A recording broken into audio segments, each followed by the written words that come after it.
When we say Thanksgiving, or you ask someone, what is a Thanksgiving, you're going to be sure that we get these answers. We are thankful to God for sending His Son. Like, that's one of the biggest blessings. Like, God becomes man, God becomes human being. He comes on this planet, which is one of the greatest blessings we actually cannot fathom. Even the Jews had this tremendous difficulty to accept, like, how is it that God can become man? Yeah. Like, how can Jesus walk on the earth as a man? I mean, how can he be God?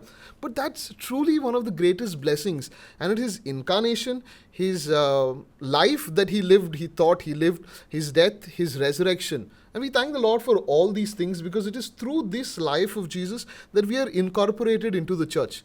But we also need to understand that it goes even more deeper than that. When we look at the actions of Jesus, or we look at the Jewish faith, we're going to realize that, oh gosh, this Thanksgiving goes so much deeper. Let's take, for example, one of the sacrifices that the Jews celebrated among the many sacrifices was the Todah sacrifice. Now, what's the Todah sacrifice? The Todah sacrifice is actually giving thanks because God has saved us from something. So I'm going to die, or this tremendous suffering was about to come upon me, or I'm at battle and like I was wounded and someone could have killed me, but I got saved. God saved me. For the Jews and for the Israelites, God was the core of everything they did. So God saved me. So you would come back and you would offer a sacrifice. So sacrifice involved two things, especially two things, in fact. It involved the sacrifice of a lamb, and it involved unleavened bread. So you would have the sacrifice of the lamb, and then you would come back and celebrate.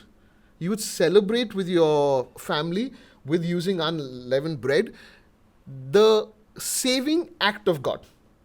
Now, one of the things that the Jews celebrated this, or one of the places, was at the foot of Sinai, where Moses took the elders up to the mountain. The lamb was already sacrificed back in Egypt, and now they celebrated where they ate and they drank.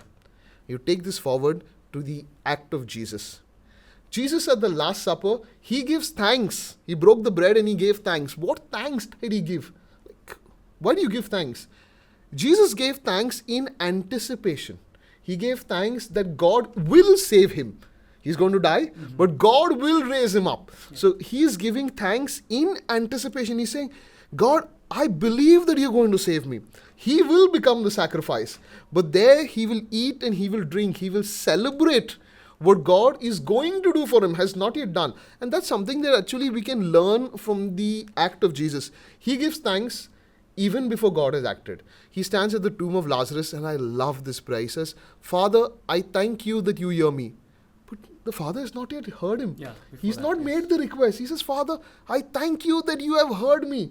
Jesus gives thanks even before it happens. So Jesus at the Last Supper gives thanks even before it happens.